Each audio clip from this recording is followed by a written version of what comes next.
ये धारावाहिक किसी प्रकार की ऐतिहासिकता का दावा नहीं करता। तत्कालीन परिस्थितियों को दर्शाने के लिए आवश्यक और उचित नाटकीय रूपांतर किए गए हैं। ऐतिहासिक रूप से जोधाबाई के स्थान पर हरकाबाई, हीर कुंवर जैसे नाम इतिहास में प्रचलित हैं। ये धारावाहिक किसी भी सामाजिक परंपरा और पारिवारिक संबंधों का ऐतिहासिक दावा नहीं करता है। इसका उद्देश्य किसी भी समुदाय की भावनाओं को ठेस पहुंचाना नहीं है।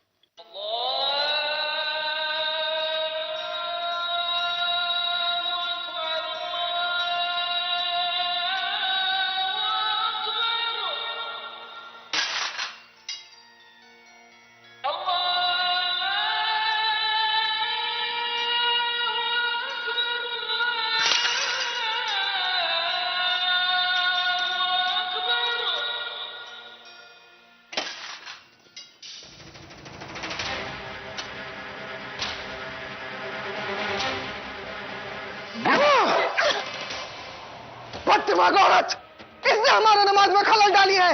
इसे 50 कोड़े लगवाए जाए। हाथ छोड़ने से और गिड़गिड़ाने से ना मैं तुम्हें बख्शूंगी और ना तुम्हारा भगवान तुम्हें बचाएगा, समझी? भगवान नहीं तो खुदा। कुरान में भी तो लिखा है कि जिस पर जुल्म होता है उसे खुदा बचाने आते हैं। कुरान शरीफ के तालीम के बारे में अब तुम हमें बताओगी? इतनी जुर्रत तुम्हारी? वजीर आलिया, ये औरत हमें कुरान शरीफ। वजीर आलिया, हमारे पास जो खबर है उस पे आप ज्यादा तवज्जो देना पसंद करेंगी।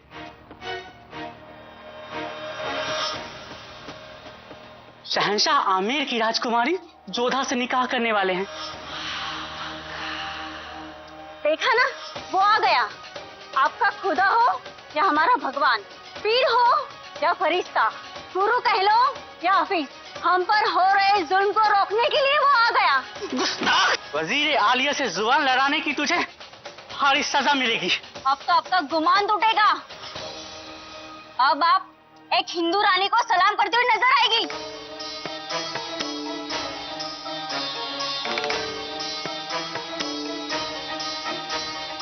जाने दो इसे।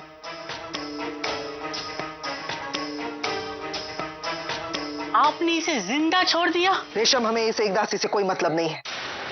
हम तमाम हिंदू दासियों की उस उम्मीद को मारना चाहते हैं। इन्हें लगता है कि कोई लड़की शहंशाह की बेगम बनकर आएगी और हमसे सलाम लेगी। हम इन हिंदू दासियों को बताएंगे कि हरम में हुक्म किसका चलता है। रेशम, अब हमारे निगाहों को पहरेदार की जरूरत है ताकि वो सोए ना। जल्द से जल्द हमें दीदार हो उस हिंदू लड़की की। क्या नाम बताया तुमने उसका? जोधा। जोधा। अगर इस हिंदू बेगम को हमने नौकरानी ना बना दिया तो हमारा नाम महमांगा नहीं।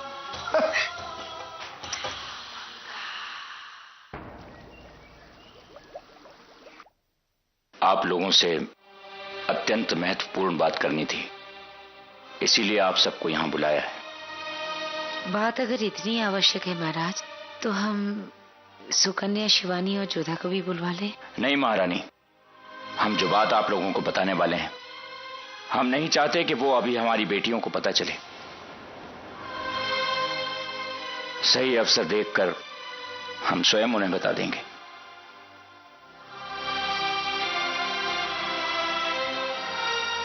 बात यह है, मुगलों से आमेर को, अपने बेटों को और सैनिकों को बचाने के लिए हमें बहुत बड़ी कीमत चुकानी होगी। कैसी कीमत बापू साहब? आमेर को और बेटों को सुरक्षित करने के लिए हमने मुगल सल्तनत से रिश्ता जोड़ने का निर्णय लिया है।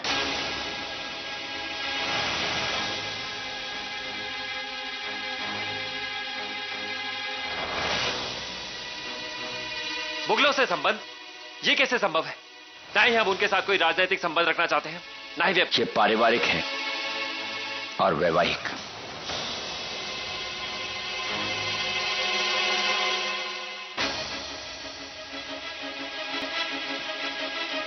जो अब तक कभी नहीं हुआ वो अब होगा।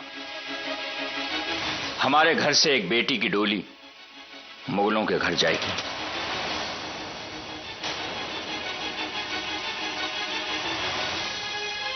हमने जोधा का विवाह मुगल सल्तनत के शहंशाह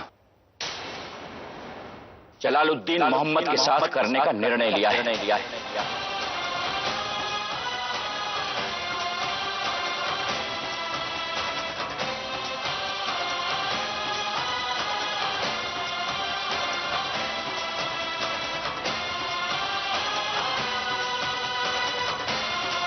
तेरी जोधा मुगलों के घर जाएगी। यही होनी है और होनी हो के रहेगी। भारमल, ये सब क्या है? नहीं मासा, अब कोई रास्ता नहीं बचा है और न ही कोई सुझाव।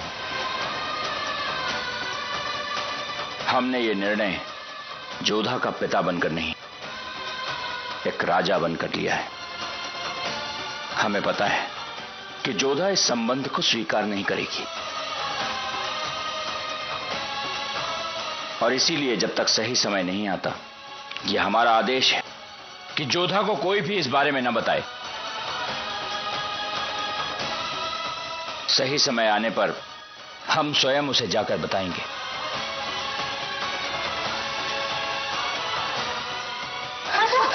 मैनावती, जल्दी से कक्ष में ले जाओ और राजवैद्य को बुलाओ, जल्दी। संभाल के।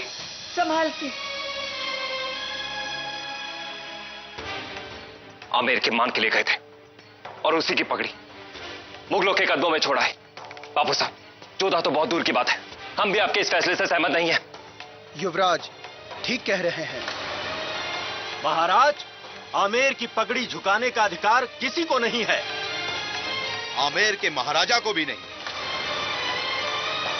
यदि मुगलों से युद्ध टालने का आपका यही निर्णय है तो युद्ध होगा आपके और हमारे बीच महाराज। आपका यह फैसला आपकी प्रजा भी नहीं मानेगी। सारा राज घराना आपके विरुद्ध हो जाएगा महाराज। यदि यह रिश्ता हुआ तो आपको अपने सारे रिश्तों से हाथ धोना पड़ेगा महाराज। अगर आपने ये निर्णय नहीं बदला तो हमें कोई और निर्णय लेना पड़ेगा।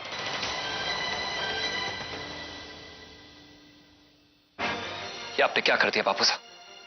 राजा का धर्म तो निभाया आपने, पर एक पिता का धर्म, उसका क्या?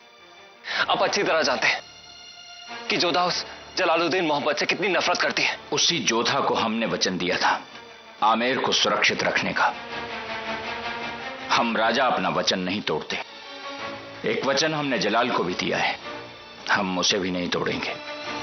इससे आमेर तो सुरक्षित होगा ही और बदले में हमारी जोधा मुगल सल्तनत की मलिका बनेगी। बापू साहब, बस, कोई बहस नहीं, कोई विवाद नहीं। अब अगर आमेर में कुछ होगा तो जोधा के ब्याह की तैयारियां। सुना तुमने? महाराज ने राजकुमारी जोधा का ब्याह मुगल सल्तनत के शहंशाह जलालुद्दीन के साथ तय कर दिया है।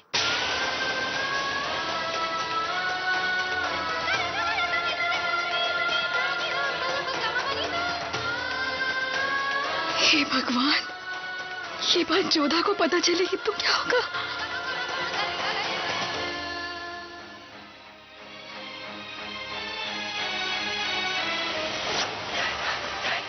खून निकला है, उन रेखा मिटने का नाम ही नहीं लेती। जोधा के विवाह की तैयारी करो, समय बहुत कम है और तुम कुछ भी नहीं कर सकती। नहीं, ये नहीं हो सकता। मैनावती, अपने आप को संभालो मैनावती। क्या हो गया मासा? एकांत, ऐसे उन्होंने क्यों किया?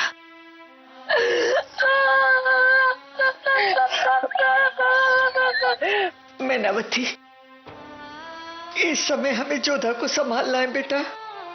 भारमल वचनबद्ध है, अब हमारे पास कोई दूसरा रास्ता नहीं। क्या क्या नहीं किया मासा कि शकुनी की भविष्यवाणी किसी तरह गलत साबित कर दे। पर हम हार गए मासा। हिम्मत से काम ले मेरा बच्चा। जो हुआ उसे सच कैसे हो जाने दे मासा? हाँ, काली जी भवानी की भविष्यवाणी को कैसे सच होना दे मासा? हमारी बेटी मुगलों के पास कैसे जा सकती है मासा? कैसे जा सकती है? अपने आप को संभालो मैनावती, हिम्मत रखो। कहाँ से लाऊं हिम्मत, किस मुंह से कहीं अपनी बेटी से कि जिस जलाल का सिर काट के वो काली माँ के चरणों में रखने वाली थी, उसी सिर में वरमाला डालने जा रही है वो।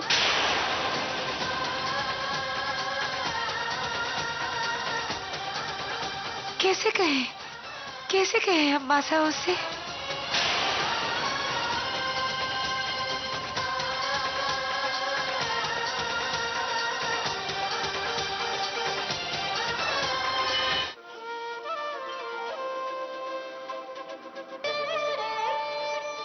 तुमने सुना मोती, बापूसा ने भाईसा के साथ बाकी वीर सैनिकों को भी आजाद करवा लिया है। इससे बड़ी खुशखबरी की बात हमारे आमेर के लिए और क्या हो सकती है? मोती, ये मिट्ठू भी तुम्हारी तरह हमारा सबसे अच्छा दोस्त है, पर अब ये तुम्हारी तरह हमेशा हमारे साथ नहीं रहेगा, क्योंकि हम इसे आजाद कर रहे हैं। जब हमारे भाईसा को आजादी मिल गई तो भला ये बेचारा क्यों कैद में रहे?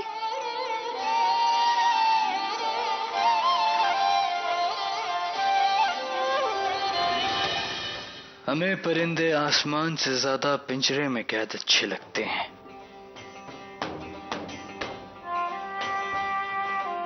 बहुत खुश हैं हम। आमेर में हमारे निकाह की तैयारियां होती होंगी। बस एक बात का मलाल रहेगा कि हमसे निकाह की खबर जानने के बाद हम राजकुमारी जोधा के चेहरे के बदलता रंग नहीं देख पाएंगे। मुबारक हो जलाल, लीजिए मुंह मीठा कीजिए। तो अब तक खबर पहुंच चुकी है। शहंशाह निकाह फरमाने जा रहे हैं, मुंह मीठा कीजिए।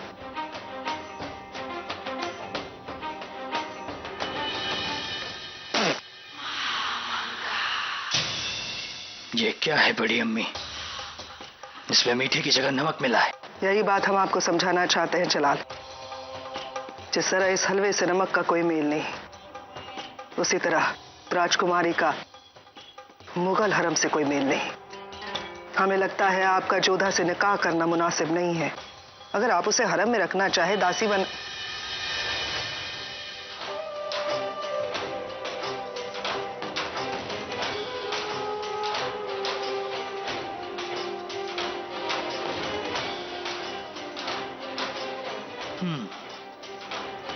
नमकीन है। जो मजा नमकीन चीजों में है वो मीठे में कहां। पहले हमें भी जरूर अलग लगा था, लेकिन अलग को अपनाने का मजा भी अलग होता है। राजकुमारी जोधा के लिए एक नए महल का इंतजाम किया जाए, उन्हें वो अता, वो सारे ऐशो आराम दिए जाएं जो एक शहंशाह की बेगम को दिए जाते हैं। लेकिन उन पे वो सारी बंदिशें भी लागू होंगी, वो सारे फर्ज जो एक बेगम निभाती है, फिर चाहे वो पर्दा हो या शहंशाह का इंतजार। समझ गए जलाल, आपके हुक्म को भी और आपके इरादों को भी। या अल्लाह, क्या जादू कर दिया है उस जोधा ने। शहंशाह तो उस पर सब कुछ लुटा देने के लिए तैयार बैठे हैं। रेशम, तुमने वो देखा है जो जलाल उसे देना चाहते हैं, तुमने वो नहीं देखा जो जलाल उसे छीनना चाहते हैं।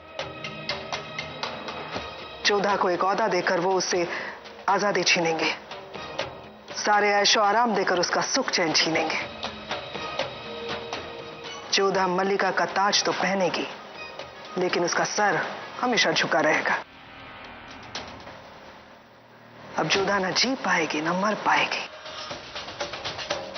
इस बार बहुत बड़ी बाजी खेली है जलाल ने।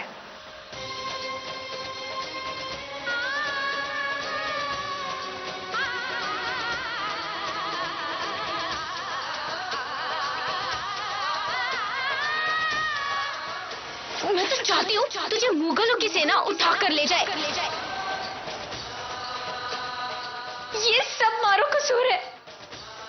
ना मेरे मुंह से ऐसी अपशगुनी बातें निकलती, ना ये सब होता।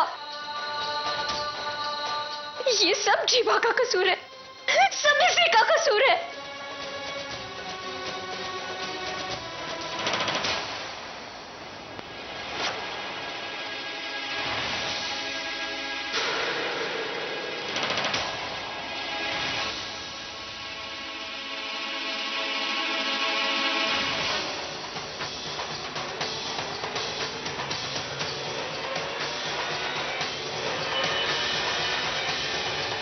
सुकन्या, ये क्या पागलपन कर रही थी तुम? अपनी जीवा काट रही थी? जीजी, कट जाने दो इस जीवा को जीजी। काली जुबान है ये, इसी ने मुंह पर उस बात की थी। क्या बोल रही हो तुम? क्या बात कही तुमने? हाँ, खम्मा गणी हुक्मरानी मासा की तबीयत बहुत बिगड़ गई है।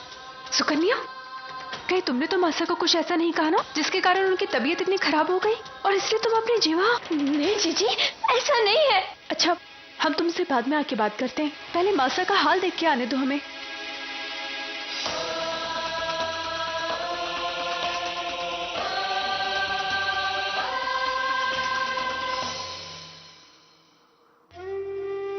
मासा, क्या हुआ आपको? आपकी ये दशा कैसे? अगर सुकन्या की किसी बात का आपको बुरा लगा हो तो उसकी तरफ से हम माफी मांगते हैं। अभी वो छोटी है, आप उसकी हर बात को दिल पर मत लिया कीजिए। दादी सा, क्या हुआ मासा को? हमसे कुछ बोल क्यों नहीं रही है? रोए क्यों जा रही है? क्या बात है, बताइए ना। यहाँ पर इनकी तबीयत खराब है, वहां पे सुकन्या अपनी जीवा काटने वाली थी। आखिर बात क्या है? कुछ नहीं हुआ जोधा, थारी मासा को जरा चक्कर आ गया था, इसीलिए आराम कर रही है। तू चिंता मत कर, मैं हूं ना तेरी मासा के पास। कुंवरी सा, आपको राजा सा ने बुलाया है। जा बेटा जा। मासा, अपना ध्यान रखिएगा।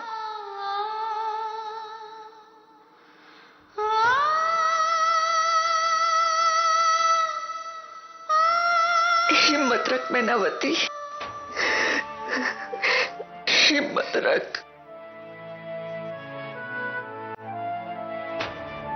बापू साहब, आपने हमें बुलाया? हम तुमसे कुछ पूछना चाहते हैं जोधा। याद है तुमने क्या कहा था कि जिस मिट्टी की तुम बनी हो उस मिट्टी के लिए तुम कुछ भी कर सकती हो। आज वो दिन आ गया है, हमें बताओ कि तुम इस मिट्टी के लिए क्या कर सकती हो। अपनी मिट्टी के लिए हम अपने आप को मिट्टी में मिला सकते हैं। आप कहें तो हम अपना सर तक काट के दे सकते हैं बापू साहब। और अगर हम कहें आमेर की सुरक्षा के लिए तुम्हें मिट्टी में नहीं मिलना बल्कि इस मिट्टी को छोड़ना है, तो आप कहना क्या चाहते? हमने ये सवाल अपनी ज्येष्ठ पुत्री से नहीं, आमेर की राजकुमारी से पूछा है। उस राजकुमारी से पूछा है जिसने एक परिंदे की जान बचाने के लिए सारी सीमाएं तोड़ दी थी। उस परिंदे की आजादी के लिए वो अपना सब कुछ भूल गई थी। क्या वो आमेर की आजादी के लिए, उसकी सुख शांति के लिए अपना सुख दुख, अपना भला बुरा सब कुछ भूल सकती? कुछ भी कर सकते हैं हम आमेर के लिए। क्या कीमत देनी होगी हमें आमेर की सुरक्षा? कीमत बहुत बड़ी है जोधा, और वो तुम ही चुका सकती हो। पर कैसे? हमने तुमसे बिना पूछे तुम्हारा विवाह तय कर दिया है, क्योंकि तुम्हारे तीनों भाई और आमेर को बचाने के लिए हमारे पास एक ही रास्ता था। अब सब कुछ तुम्हारे हाथ में है। अगर तुम ये प्रस्ताव स्वीकार करती हो तो आमेर भी बच जाएगा और तीनों भाई भी। हम जानते हैं कि ये प्रस्ताव स्वीकार करना तुम्हारे लिए आसान नहीं होगा, क्योंकि जिस राजा से हमने तुम्हारा विवाह तय किया है वो कोई और नहीं बल्कि। बस बापू साहब, अब आपको कुछ भी कहने की आवश्यकता नहीं है। ना तो हमें उनका नाम जानना है, न ये जानना है कि वो कहाँ के राजा हैं। हम तो बस इतना जानते हैं कि आमिर और हमारे भाइयों की सुरक्षा के लिए आपने किसी को वचन दिया है, तो हर हाल में हम उसका पालन करेंगे। अगर आमिर की रक्षा की कीमत जोधा है तो ये समझिए आपने वो कीमत चुका दी बापू साहब। हमारी डोली किसी भी घर में जाए, पर किसी की बुरी नजर अपने घर आमिर पर हम नहीं पड़ने देंगे। इस विवाह के लिए हम तैयार हैं बापू साहब।